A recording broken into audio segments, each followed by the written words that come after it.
a la zona más eventrógena, la supraumbilical o la infraumbilical? ¿Usted qué dice? En general, la zona más eventrógena es la parte, a ver, en general es muy raro que haya solamente incisiones infraumbilicales o solo supraumbilicales, pero te diría que la que más vas a encontrar eventrada, cerrada por ginecólogos, es la infraumbilical. Creo que cerrada por cirujanos la supraumbilical. Bien, sí, porque hablaban de la fascia transversalis y demás como refuerzo y que la fascia transversalis la vas a tener en la región inguinal, no la vas a tener bien definida a nivel de ¿cómo se llama? Del abdomen superior, porque la fascia transversalis, ¿qué es? Es una continuación de la aponeurosis del transverso. Sí. Por lo tanto, ¿cuáles son las incisiones del músculo transverso? Las incisiones. Inserciones. Inserciones. No las recuerdo. No las recuerdo. Bueno, por eso, acordate que corre de forma horizontal, con las filas horizontales desde abdomen hasta unirse en la línea media. Ajá. Y a nivel de la zona inguinal forma el agujero músculo aponeurótico que está cubierto por la fascia transversalis y forma la hoz del transverso. Sí. Entre la hoz del transverso y la cintilla hilopubiana de Thompson. Ajá. De acuerdo, gracias.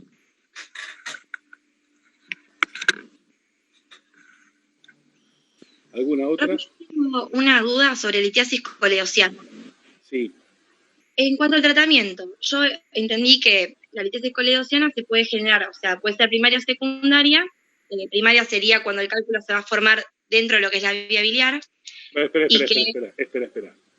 Sí. ¿Cuándo consideras que una litiasis coledociana es primaria? Cuando pasan 2 años, está sintomático el paciente. Perfecto. Después de 2 años de estar colecistectomizado el paciente.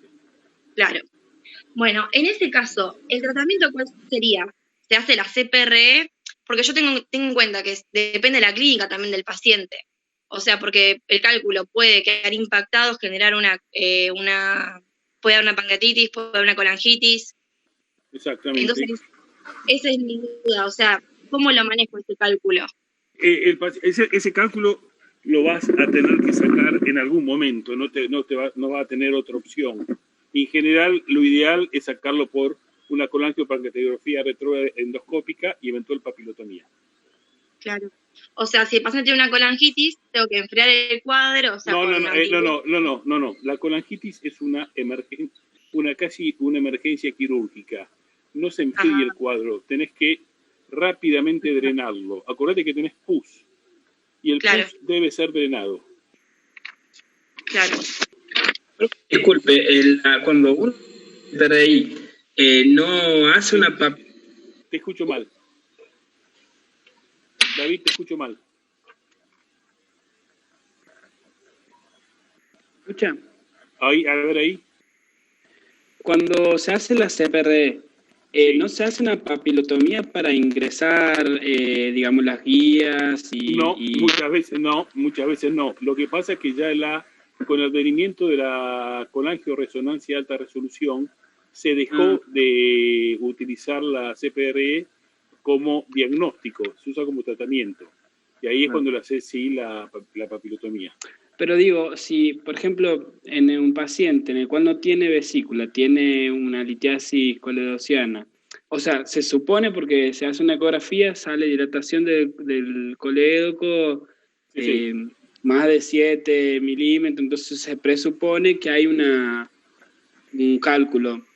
En ese caso, ¿no sería indicado hacerle una CPRI diagnóstico y tratamiento? No, vos es el diagnóstico primero. Acordate, la CPRE es un estudio que tiene complicaciones y tiene mortalidad. Por lo tanto, lo tenés que utilizar cuando está bien indicado, no lo puedes utilizar rutinariamente. Y eso generalmente lo indicas cuando el paciente está con un diagnóstico de litiasis coledociana o colangitis. Y el diagnóstico, ¿cómo lo haces?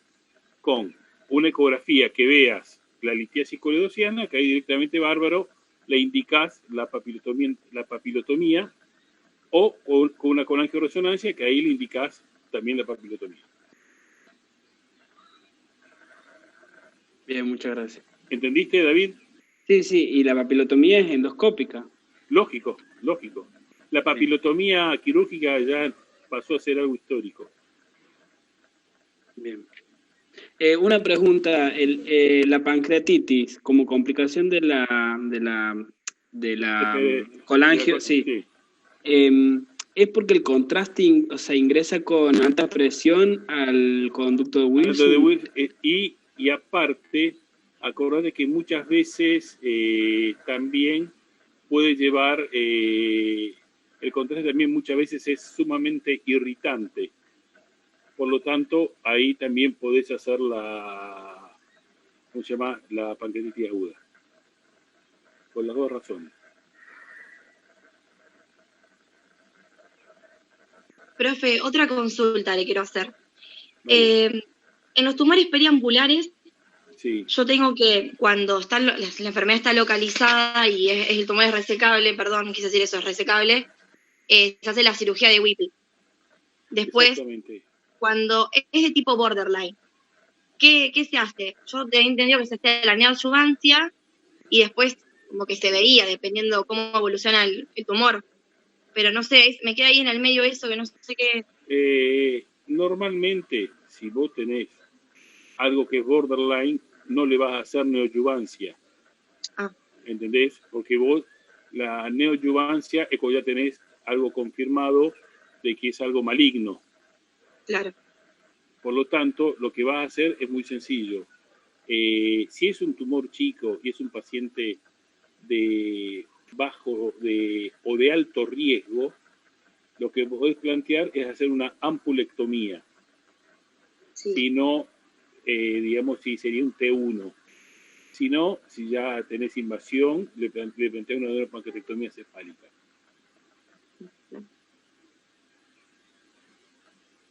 ¿Entendiste, Camila? Sí, entendí.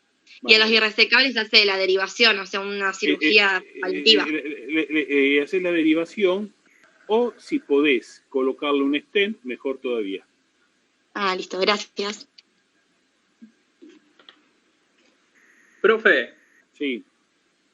El seguimiento en el cáncer de colon, ¿cómo se hace? ¿Con colonoscopía? ¿Cada cuánto? A ver, a mí como me gusta plantearlo es, cuando operas un paciente con un cáncer de colon, los primeros 3 años lo vas haciendo cada 6 meses, tanto sea con tomografía tóraco abdominopelviana y colonoscopía y SEA. Y después de los 3 años, cada año. Bien. ¿Y el enema, el colon por enema, se sigue usando o directamente con la colonoscopía ya es diagnóstico y biopsia? ¿Vos querés que yo sea bueno o sea un poco sarcástico? No, que seas bueno. Bueno, no, me obligás a ser sarcástico. A los radiólogos no les gusta ensuciarse ni que les ensucien la sala por poca plata. Por lo tanto, el colon por enema en muchos lugares no se utiliza. Pero sigue siendo un estudio que para nosotros es útil, sobre todo si vos querés ver bien la ubicación del tumor, si querés ver el compromiso que tiene por ejemplo, en un colon muy diverticular, cómo está toda la zona alterada, y parcialmente, hoy por hoy, eso se soluciona con la colonoscopía virtual, que es con un TAC multi-slice, que aparte a los radiólogos no se ensucian y les deja muchísima más plata. Bien. Y otra pregunta en cuanto a la tomografía para la estadificación, que es tóraco-abdomino-pelviana. La pelviana, ¿es para ver el compromiso ganglionar regional y de las estructuras adyacentes o por qué? Porque todo, podés ver si tiene líquido libre en Douglas, sobre todo lo pedís para recto, no para colon, pero por rutina le pedís pelviana, que es lo mismo, ¿entendés? Y le pedís tórax para no mandarlo al paciente, sacar una placa de tórax y después pedirle la tomografía abdominal. Pensá que rápidamente hoy con los tomógrafos en 3-4 minutos le hacen todo el barrido a un costo bastante accesible y rápido.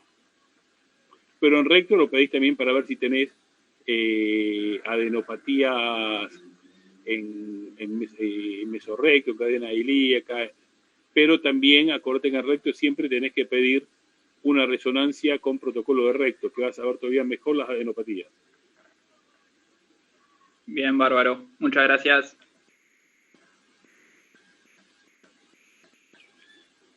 ¿Alguna otra? Esto me parece como si estuviera yo rindiendo. Hola, profesor. Dale, Luciana.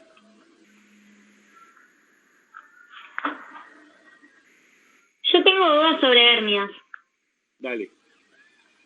Las indirectas, yo leí que pueden ser congénitas o adquiridas. Mi duda son las adquiridas, que son las que se producen después del nacimiento, ¿no? No las tenés del nacimiento. ¿Tienen alguna relación con el conducto peritoneo vaginal permeable o no? ¿O esas son solo las congénitas? Y eso te diría que nadie lo sabe de forma... Porque si tenés una hernia que no fue detectada en la infancia y quedó una partecita del conducto peritoneo vaginal permeable, después con aumento de peso, debilitamiento de la pared, puede aparecer. Pero no hay forma de saber si una hernia o a ver, en un paciente con una buena pared abdominal tenés un peritoneo, un conducto peritoneo vaginal que no se cerró en 1 centímetro. Es muy difícil poder diagnosticarlo. En cambio, con ese paciente, cuando empieza ya a debilitarse la pared, eso se va a ir aumentando y va a ir migrando todo ¿cómo se llama? Va a ir aumentando y aumentando el tamaño y dilatándose. ¿Entendiste, Luciana? Claro, gracias. Sí. ¿Alguna otra?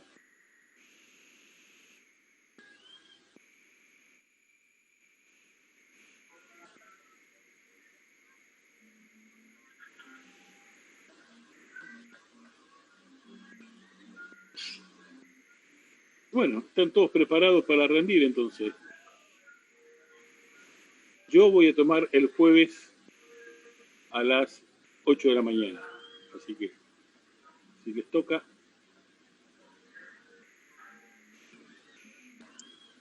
Profe. Sí. Yo tengo una duda sobre cáncer de colon. Dale.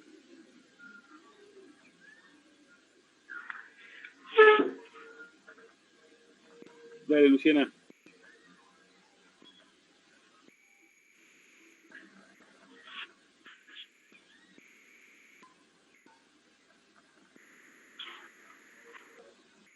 Entonces, si no, seguimos, Ulises, porque Luciana parece que está con mala señal. No, yo quería en realidad preguntar si había, no sé, una lista de temas que más tomaban o qué usted prefería que hagamos hincapié. A ver, yo que tomo mucho, muy parecido a lo que sería la tutoría. Por ejemplo, a vos te viene una paciente de 40 años, obesa, con dolor en hipocondrio derecho y fiebre, porque una comida rica en colecito kinético de 24 horas de evolución. Al examen físico, dolor y despensa en hipocondrio derecho y está febril. Bueno, ¿qué haces con la paciente? y hago que vos desarrolles todo el caso. Pero también vas a tener docentes que te van a pedir, háblame de fractura de Coles. Buenísimo. Pero yo creo que la forma que tendrían que llegar, por las características que tiene nuestro plan, que es un aprendizaje basado en problemas, vos lo que tenés que plantear es que tenés un chico de 5 años que se cae y te llega con la muñeca de tal forma. Y vos desarrollar ahí fractura de Coles. Listo, muchas gracias. Bárbaro. Luciana, ¿tu duda? No, era sobre cáncer de colon, Sí. sobre la cirugía laparoscópica, porque leí que se realiza. Entonces te iba a preguntar en qué caso se realiza. Hoy por hoy te diría que se realiza en casi todo. En casi todo. En casi todo, digamos, hoy por hoy la cirugía laparoscópica no demostró inferioridad con respecto a la cirugía abierta. Y en la gran mayoría de los casos tenés la ventaja de una menor internación y menor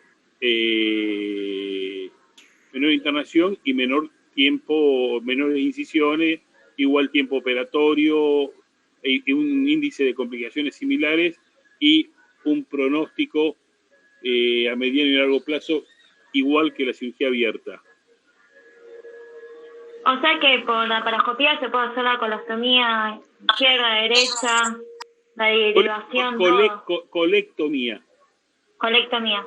Sí, a veces se puede dificultar cuando son tumores muy grandes, cuando hay un proceso inflamatorio importante, pero en tumores chicos, tumores medianos, no hay ningún tipo de problema. Bien. Hola, profe. Yo le quiero preguntar sobre acalasia. Sí. En el libro aparecen varios métodos por imágenes que se utilizan para el diagnóstico, ante una sospecha por la clínica. Sí. ¿Cuáles se piden? Porque vi que son muchos, como desde una RX de tórax hasta una serie de esófago, manometría, endoscopía, centellograma. ¿Cuál es el de elección para empezar a estudiarlo? A ver, a mí me gustaría que vos pensaras de más fácil a más difícil. Que vos, ponele, vos como vos sos residente de primer año de cirugía y te llegan y te dicen, entró una paciente con disfagia. ¿Vos qué le hacés? Dice, tiene antecedentes de Chagas. ¿Qué le pediría? ¿Y una RX de tórax o una endoscopía? Y más fácil todavía le haces que tome un trago de bario también. ¿Entendés? ¿Un tránsito esofágico con bario? Claro, le decís que tome un trago de bario y ahí de forma muy sencilla le sacás 2 radiografías y ya tenés el diagnóstico. Lógicamente, después le vas a hacer la endoscopía. Pero bien. Si a vos te llega un sábado a la tarde la paciente, vos llegás a llamar a un endoscopista para que te haga una endoscopía alta de forma programada, te va a querer matar el endoscopista. Y vos, al otro día, cuando pasás sala con tu jefe residente, ya le mostrás la placa con el diagnóstico. Entonces, también el tratamiento no es de carácter urgente, o sea, se programa la cirugía.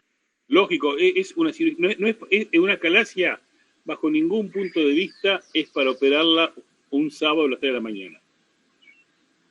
Bien. O sea, yo después de sacarle el tránsito esofágico con bario, no la mando a la casa. Y si yo confirmo que tiene una acalasia, ¿la mando a la casa o no? Depende si puede tragar o no. Si la paciente la tenés que está bien alimentada,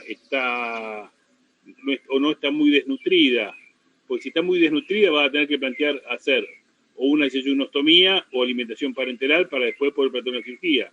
Aparte, si le tenés que pedir una manometría, vas a tardar varios días en conseguirla, en cualquier lugar. Por eso tampoco la vas a dejar a lo mejor a la paciente internada durante 5 días para hacer una manometría, que se hace de forma ambulatoria. ¿Entendés? Bien, perfecto. ¿Y el tratamiento de elección directamente es quirúrgico, la miotomía de Heller se hace? No, primero le haces dilataciones. Dilataciones con bien. balón. Si eso no funciona, después se pasa. Exactamente. Bueno. Bueno, profe, gracias. Por favor. Y otra cosa, de reflujo gastroesofágico. Sí. Cuando ya agotaste todas las instancias, digamos, de tratamiento. Tratamiento médico. De tratamiento médico, sí, todas las instancias. El tratamiento quirúrgico, porque el paciente está muy, pongámosle, muy descontento. ¿Es la funduplicatura? Fundoplicatura, Denise. Está bien. Funduplicatura. Exactamente. Ese está bien, es el que se utiliza actualmente. Exactamente. Bien, perfecto. Bueno, gracias, profe. Y laparoscópico. Bien. Sí, laparoscópico. Bárbaro, gracias. Por favor.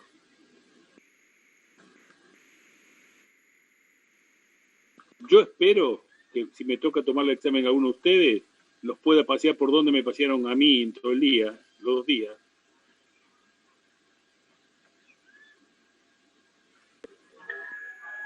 Profe, una pregunta sobre hernias congénitas, porque leí que está asociado a hidroceles. ¿Eso se da siempre o puede ser que no? A veces sí y a veces no. Lo que pasa que muchas veces, acordate que se puede cerrar parcialmente el saco o se cierra, y acordate que el conducto peritoneal vaginal está revestido de células mesoteliales que producen líquido, o sea que puede estar acompañado de un hidrocele. Pero no es 100%. O un hidrocele estar acompañado de una hernia. Genial. ¿Y ese hidrocele puede ser que sea que se coleccione durante el día con mayor frecuencia? No, el hidrocele está cerrado, no es que, sino es líquido que entra y sale del saco herniario, no es hidrocele. No es que se te colecciona por el día y a la noche se va.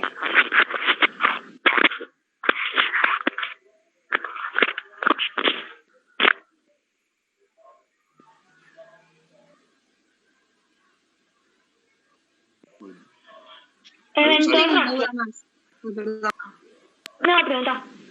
Sí. En el tratamiento de úlcera péptica, cuando sangra, o sea, yo tengo una úlcera sangrante, ya sea gástrica o duodenal, primero, intento detener la hemorragia o todo el manejo de la hemorragia digestiva, hago los tratamientos endoscópicos según la clasificación de Forret, o sea, dependiendo qué tipo de... Sí. Y después supongamos que el paciente persiste con el sangrado, pasé más de 4 unidades de sangre, todas las indicaciones de la cirugía. ¿Se hace la resección siempre, ya sea úlcera duodenal o gástrica? No. Generalmente, vos pensás que cuando el paciente te llega en esas condiciones, está en muy, muy mal estado. Y aparte tenés otra cosa, que tenés hoy por hoy medicación sumamente efectiva para los bloqueantes, para, los inhibidores de bomba. Sí. Por lo tanto, lo que generalmente se hace es, haces una duodenotomía o una gastrotomía, si lo tenés ubicás la úlcera, se le hace hemostasia, se cierra la duodenotomía y te vas. Antes del advenimiento de los inhibidores de bomba, o mejor dicho, de otra medicación que era la cimetidina, que fue el paso previo a la ranitidina, había capítulos y capítulos de libro sobre qué cirugía había que hacer para disminuir la secreción gástrica. Eso pasó a la historia con una simple, ¿cómo se llama? Con una simple pastilla. Antes se operaban en cualquier sanatorio, en cualquier servicio, 2 o 3 estómagos por semana. Hoy a lo mejor se operan 5 o 10 estómagos por año y por cáncer. Profe, disculpe, la sección del nervio vago es un tratamiento quirúrgico para la disminución del...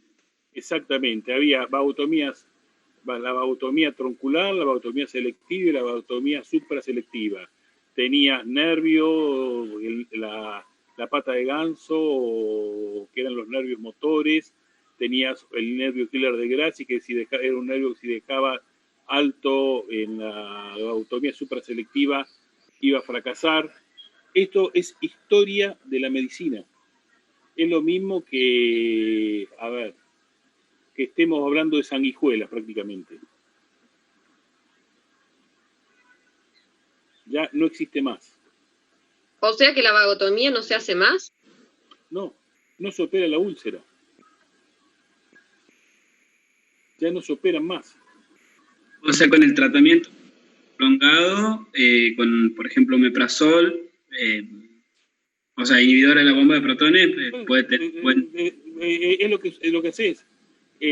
Ya no, salvo vos podés llegar a operar una úlcera si se complica, por ejemplo, con una estenosis y el paciente no anda. Y ahí a lo mejor podés llegar a tener que hacer una gastrectomía y la acompañás de una vagotomía troncular. Pero si no, las otras cirugías no se usan más.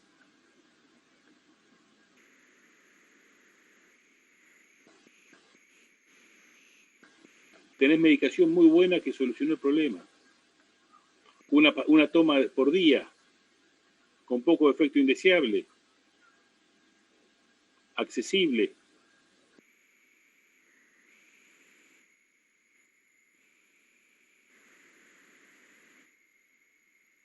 ¿Alguna otra duda? Profe, sí, yo. En las hemorragias digestivas alta o baja, o sea, entiendo que se las clasifica según, por ejemplo, su gravedad, o sea, el estado hemodinámico, según la gravedad que tenga, pero para las indicaciones, ¿no?, de colocación de vías, ¿en qué momento, si el paciente está descompensado, también entiendo que se lo ingresa en UTI? Exactamente. Para también evaluar el medio interno y todo, pero ¿en qué momento? Creo que tengo anotado que menor de 30% de hematocrito, o sea, con hematocrito menor a 30 se le transfunde sangre, o sea... Exactamente, pero ¿por qué razón? Pero me cambié un poquito empezando el sol. ¿Por qué razón lo usás cuando con menos de 30 de hematocrito? Para que no se te descompense el paciente. Porque si no se diluiría, ¿no? Porque si le ponemos... Sí, y se te va a descompensar el paciente. No va a tener un adecuado transporte de oxígeno, no va a tener adecuada cantidad de elementos formes. Por lo tanto, ahí es cuando lo tenés que plantear la transfusión. Y es más, si está sangrando, lo vas a ir transfundiendo para no dejar que el paciente te muera por un shock hipovolémico.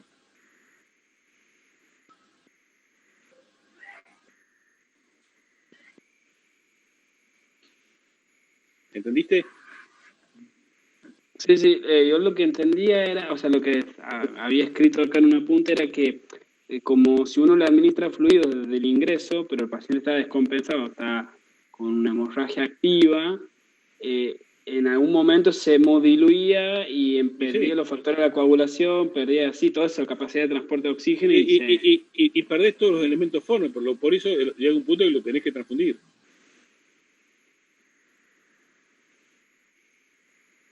Y se toma... Hemoglobina 8% y hematocrito 30 tengo. O sea, menor a eso, o sea, el límite es eso. Sí, es lo que a vos te dice, bueno, bárbaro, por acá nos manejamos. Pero si vos trabajás con testigos de Jehová que no aceptan transfusiones, Yo he visto pacientes que se han ido con 11 de hematocrito blanquitos caminando. O tener una paciente operada de una cirugía neoplástica que había sangrado, con 14 de hematocrito, despierta con un tubo, respirada, decirle para que no se agote, sentadita, tranquila, en terapia y dándole eritropoyetina y hierro endovenoso a los 2 días, 3 días está con 20 hematocrito y ya en 10 días la tenés con 30 hematocrito.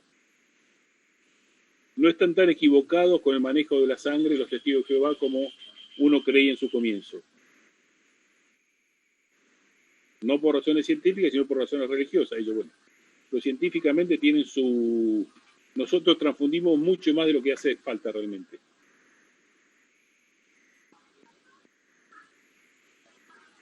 El soporte... Pero no ser cautos. ¿Qué? ¿Hay algún riesgo? No te escucho.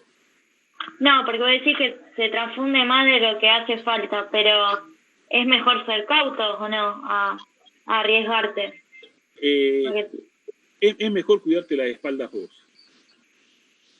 Pasa que también hay pacientes que tienen comorbilidades, y bueno, o sea, y arriesgarse a que también se descompense desde otros puntos, digamos.